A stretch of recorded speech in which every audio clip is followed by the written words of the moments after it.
Children, today we are going to study about movable pulley. Why it is called movable pulley? Because the axle of the pulley and the pulley is moving up with the load. So it is known as movable pulley. Now observe the arrangement.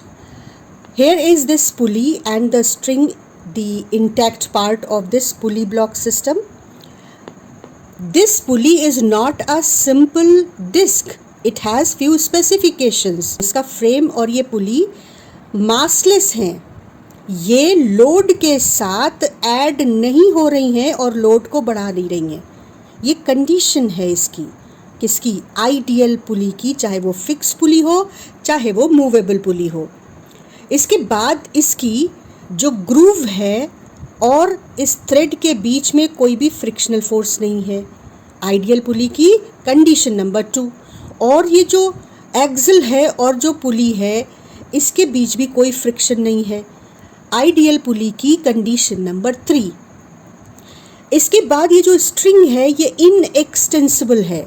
जब gravity load को नीचे खींचती है और ये पुली नीचे की ओर खींचती है तो स्ट्रिंग की लेंथ इलास्टिक मटेरियल की तरह लंबी नहीं होगी.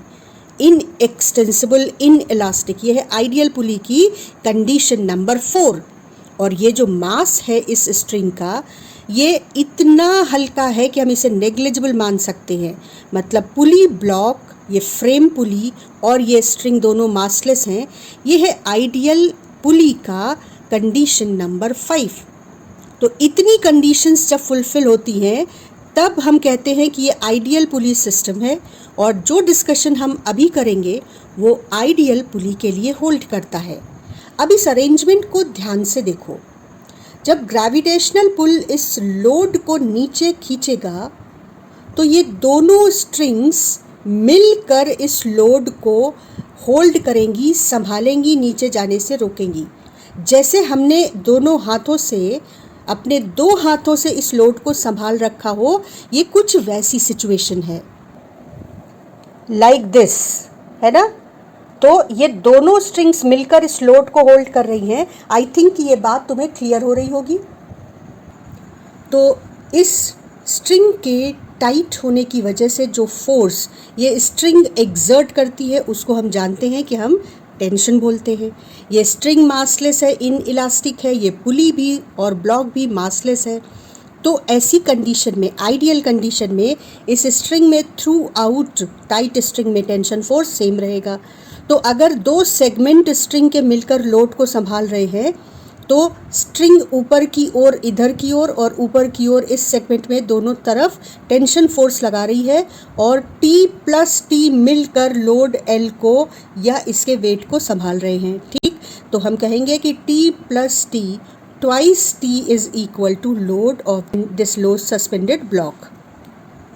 T plus T is equal to twice T and that is equal to load of this suspended block. अब इंटरेस्टिंग पॉइंट एक और भी है. यहाँ पे लोड को हम इस पॉइंट से डिस्प्लेस करेंगे और यहाँ तक लेकर आएंगे और तब सरप्राइजिंगली हमारा point of application of effort इतनी डिस्टेंस कवर करेगा. लोड अगर 2 सेंटीमीटर डिस्प्लेस होगा तो एफर्ट 4 सेंटीमीटर डिस्प्लेस होगा. मतलब अगर लोड मूवेबल पुली की कंडीशन में, जबकि 2 सेगमेंट्स इस लोड को होल्ड कर रहे हैं, जब लोड 1 सेंटीमीटर ऊपर जाएगा, डिस्प्लेस होगा, तो एफर्ट 2x डिस्टेंस डिस्प्लेस होगा. इस फैक्ट को हम लोग अभी क्रॉस चेक करते हैं. तो ये है point of application of effort. And just observe that the load is shifted by x while effort is shifted by 2x. Observe it once again.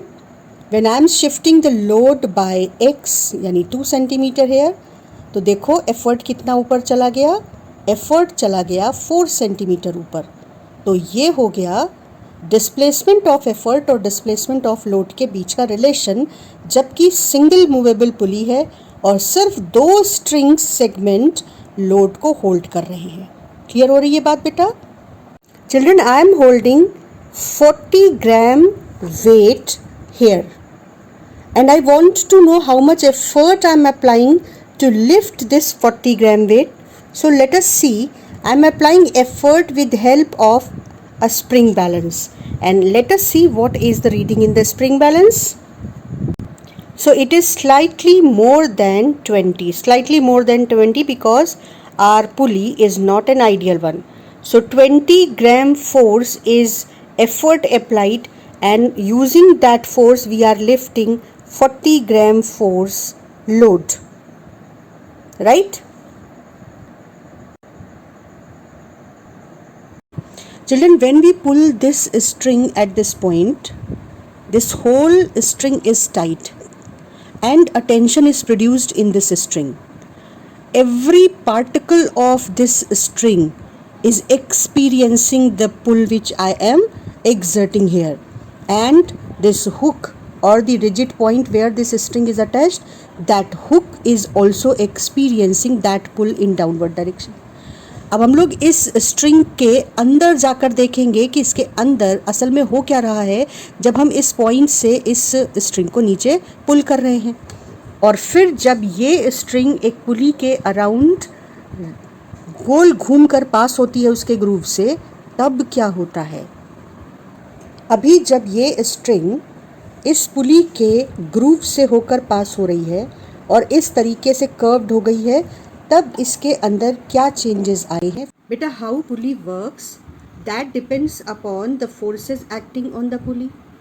इसको समझने के लिए हम रोप के अंदर चलते हैं और रोप को जूम करके देखते हैं। हम रोप को छोटे छोटे पार्ट्स में पूरी लेंथ को डिवाइड कर देते हैं, और अगर हम रोप को एक जगह से खींचते हैं तो अंदर इन छोटे छोटे पार्ट्स में क्या हो रहा है देखते हैं। और अब हम यहाँ से फोर्स लगाते हैं। ये जो पहला पार्ट है, ये पहला पार्ट फोर्स एक्सपीरियंस करता है, तो ऑब्वियसली ये फोर्स की डायरेक्शन में चलना चाहेगा। अगर ये फोर्स की डायरेक्शन में नीचे की ओर जाना चाहेगा तो ये अपने पीछे वाले पार्ट को आगे खींचेगा, तो पीछे वाला पार्ट इसे ऊपर खींचेगा। यानी अगर इन दोनों पार्ट्स को हम यहाँ पर अलग से ड्रॉ करें तो ये वाला पार्ट इस फोर्स को एक्सपीरियंस करके नीचे जाना चाहेगा, तो ये अपने पीछे वाले पार्ट को जिससे ये कनेक्टेड है नीचे की ओर खींचेगा, तो ये वाला पार्ट रिएक्ट करके इसको ऊपर की ओर खींचेगा इक्वल फोर्स से। और ये वाला पार्ट नीचे जाना चाहेगा तो ये अपने से कनेक्टेड जो इससे पहले का पार्ट है उसको नीचे खींचेगा, तो ये वाला पार्ट इसे वापस ऊपर खींचेगा, और ऐसा पूरी लेंथ में होगा। तो अगर आप पुली के किसी भी पार्ट को छोटे से अलग निकाल कर उसको ध्यान से देखो तो उसको उसके अगले वाले पार्ट ने आगे की ओर खींच रखा है और अपने पीछे वाले पार्ट ने पीछे की ओर खींच रखा है। ठीक है, जो जाना चाहेगा तो ये अपने से कनेक्टेड जो इससे पहले का पार्ट है उसको नीचे खींचेगा, तो ये वाला पार्ट इसे वापस ऊपर खींचेगा, और ऐसा पूरी लेंथ में होगा। तो अगर आप पुली के किसी भी पार्ट को छोटे से अलग निकाल कर उसको ध्यान से देखो तो उसको उसके अगले वाले पार्ट ने आगे की ओर खींच रखा है और अपने पीछे वाले पार्ट ने पीछे की ओर खींच रखा है।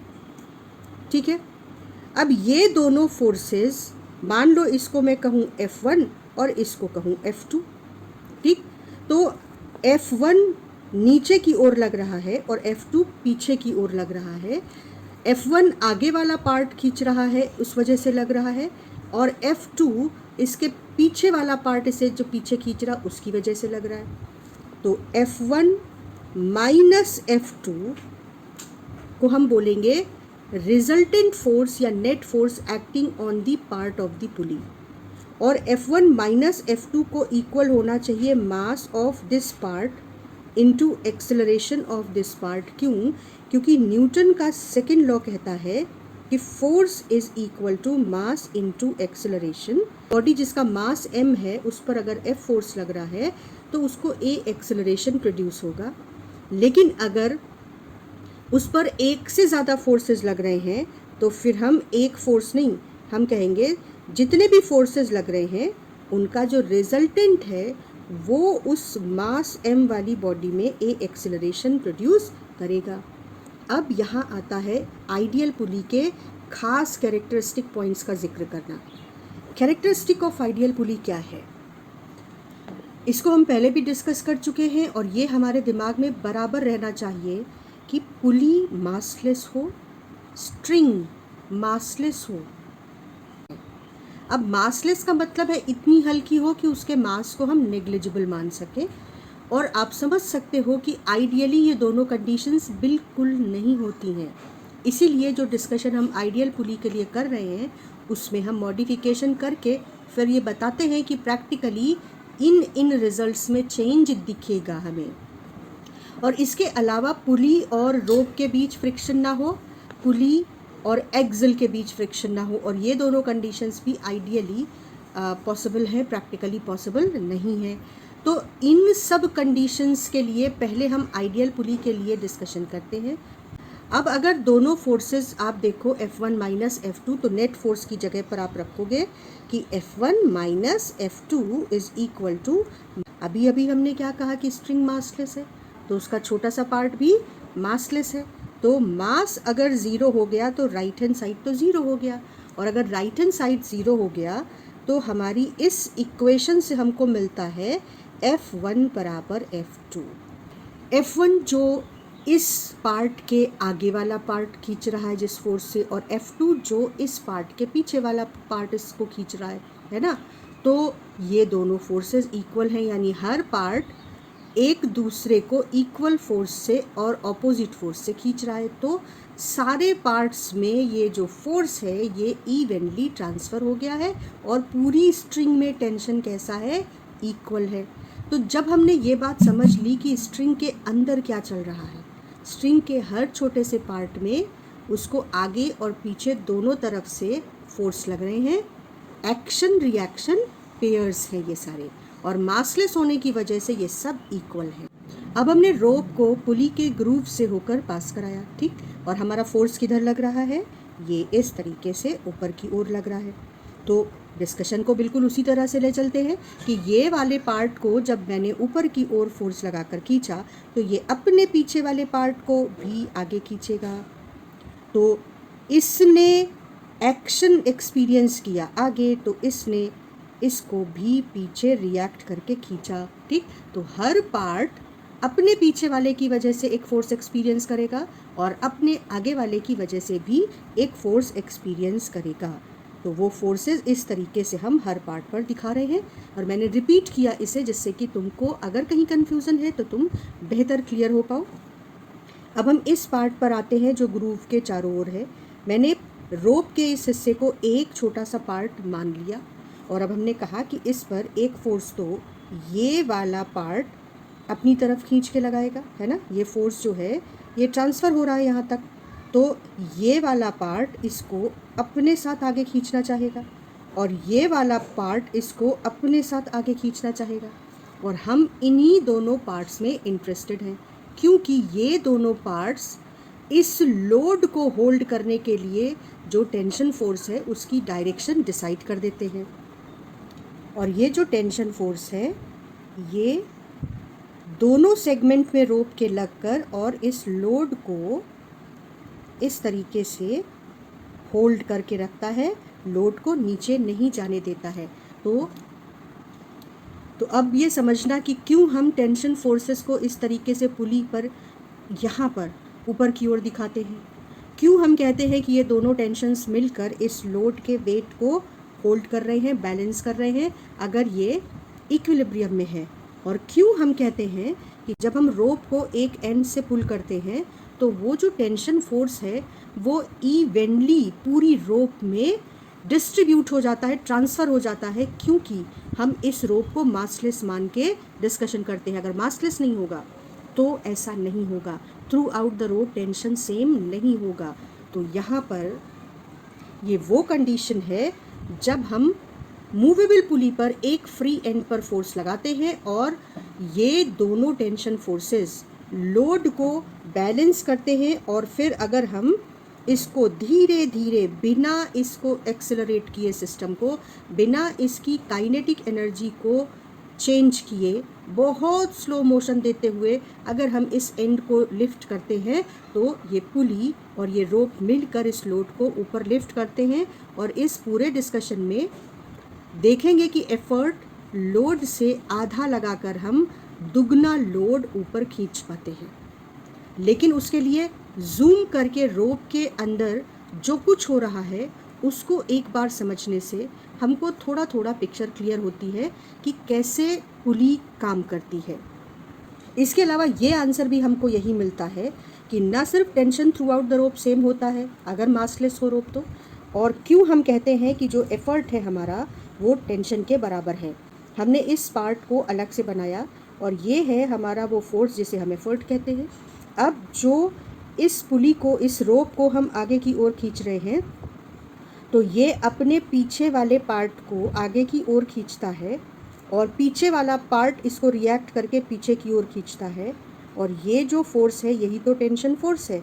हमने कहा कि रोप मासलेस है, और मासलेस है तो अभी हमने देखा कि कैसे ये एफर्ट और tension, effort minus tension will be net force for this part and that will be mass into acceleration. और अगर ये मासलेस रोप है तो ये ज़ीरो, तो एफर्ट इक्वल टू टेंशन।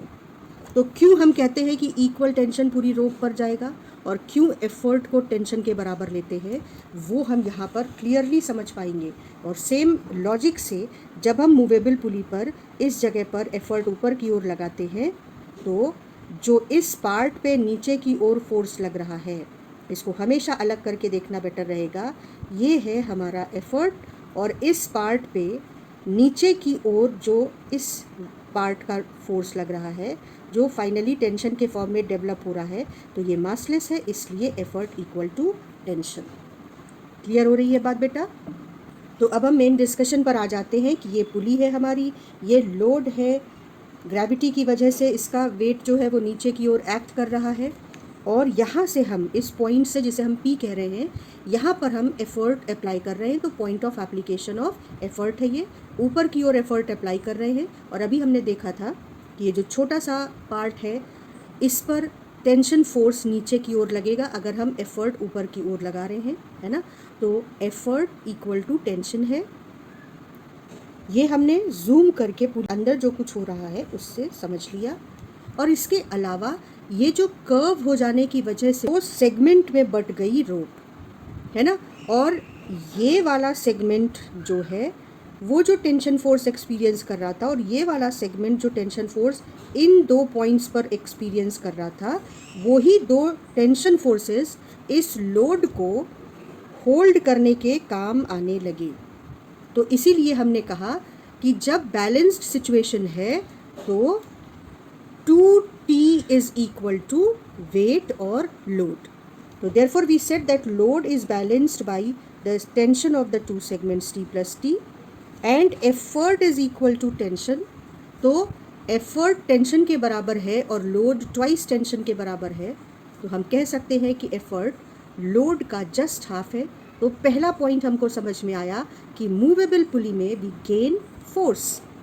तो mechanical advantage is load upon effort, load is twice T, effort is T, तो mechanical advantage आ गया 2, यानी हमको यहाँ पर फोर्स गेन हो रहा है।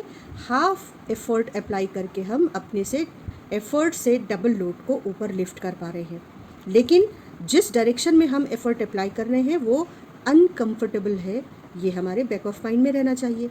इसके अलावा हमने देखा एक्सपेरिमेंट से, अपनी एक्टिविटी से, कि जब हम लोड को x डिस्टेंस ऊपर डिस्प्लेस करते हैं तो हमारा एफर्ट 2x डिस्टेंस ऊपर शिफ्ट होता है। और हम जानते हैं कि अगर हम फोर्स में गेन कर रहे हैं तो हम वेलोसिटी लूज़ करेंगे, यानी एफर्ट का डिस्प्लेसमेंट लोड के डिस्प्लेसमेंट से ज़्यादा होगा और एफर्ट की वेलोसिटी लोड की वेलोसिटी से ज़्यादा होगी, तो गेन हमें वेलोसिटी में नहीं होगा।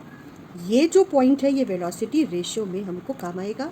Velocity ratio is displacement of effort upon displacement of load, that is 2x upon x। तो वेलोसिटी रेशियो भी 2 है और मैकेनिकल एडवांटेज भी 2 है। इसके साथ में यहाँ पर तुम्हारा अटेंशन ले जाऊँ इस पॉइंट पर कि यहाँ पर दो सेगमेंट्स हैं जो लोड को होल्ड कर रहे हैं। तो दो सेगमेंट का जो 2 है वो यहाँ आ रहा है, क्योंकि इसकी मदद से, इस पैटर्न की मदद से हम जब कुछ और पुली मास सिस्टम को स्टडी करेंगे तो हमको समझ में आएगा कि नंबर ऑफ सेगमेंट्स जो लोड को होल्ड कर रहे हैं असल में वो यहाँ और यहाँ रिफ्लेक्ट हो जाते हैं। अब ऐसा क्यों होता है कि अगर हम लोड को 1 सेंटीमीटर ऊपर ले जाएं तो एफर्ट 2 सेंटीमीटर ऊपर क्यों जाएगा? तो उसका भी रीज़न है बेटा। लोड अगर 1 सेंटीमीटर ऊपर गया तो इसका मतलब इस सेगमेंट में 1 सेंटीमीटर और इस सेगमेंट में 1 सेंटीमीटर का डिक्रीज़ होना चाहिए, और इस पुली को 1 सेंटीमीटर ऊपर जाने पर ये 1 सेंटीमीटर का जो चेंज इस सेगमेंट में आ रहा है और 1 सेंटीमीटर का चेंज जो इस सेगमेंट में आ रहा है, पुली 1 सेंटीमीटर ऊपर जाएगी तभी तो लोड 1 सेंटीमीटर ऊपर जाएगा। तो ये जो 1 सेंटीमीटर का चेंज इधर आया और 1 सेंटीमीटर का चेंज इधर आया, वो 1 + 1 मिलके ही इस रोप के इस सेगमेंट को 2 सेंटीमीटर ऊपर की ओर शिफ्ट कर देता है, यानी point of application of effort को 2 सेंटीमीटर ऊपर शिफ्ट कर देता है। तो हमने इसको समराइज़ कर लिया यहाँ पर कि मूवेबल पुली में हम फोर्स तो गेन करते हैं लेकिन डिस्प्लेसमेंट ऑफ एफर्ट लोड के डिस्प्लेसमेंट से जस्ट डबल होगा और वेलोसिटी रेशियो भी डबल हो जाएगी, यानी वेलोसिटी में हम गेन नहीं करेंगे। तो अब हमने मूवेबल पुली के फोर्स गेन को और सिंगल फिक्स्ड पुली के direction of effort in comfortable direction, उन दोनों एडवांटेज को क्लब कर दिया जब हमने दोनों को कंबाइंड कर दिया। And this is children combination of pulleys. One single fixed pulley is combined with one movable pulley. और इसका फ़ायदा क्या है? मूवेबल पुली की वजह से हम डबल लोड को हाफ एफर्ट से ऊपर उठा पाएंगे, यानी गेन इन फोर्स जो मूवेबल पुली से हमें मिलता है वो मिलेगा, और साथ में फिक्स पुली की वजह से जो एफर्ट की डायरेक्शन हम नीचे लगाना कंफर्टेबल फील करते हैं, तो यहाँ पर एफर्ट की डायरेक्शन हमने अपने कंफर्टेबल डायरेक्शन में चेंज कर ली है। तो मोस्टली हम लोग कॉम्बिनेशन ऑफ पुलीज यूज़ करते हैं, जैसे यहाँ यूज़ कर रहे हैं। तो tension plus tension is still holding the load and effort is equal to tension, so effort equal to half of the load, जो कि लोड को ऊपर लिफ्ट कर रहा है। तो एफर्ट हम आधा लगा रहे हैं और उससे डबल लोड को ऊपर की ओर उठा पा रहे हैं। इसके अलावा यहाँ पर वही कंडीशन जो सिंगल मूवेबल पुली की थी कि जब हम लोड को x डिस्टेंस ऊपर ले जाएंगे तो जो एफर्ट का पॉइंट है वो 2x डिस्टेंस ऊपर चला जाएगा। And observe this not is point of application of effort. तो जब हमारा लोड x डिस्टेंस ऊपर जाएगा तो ये एफर्ट 2x डिस्टेंस नीचे आ जाएगा।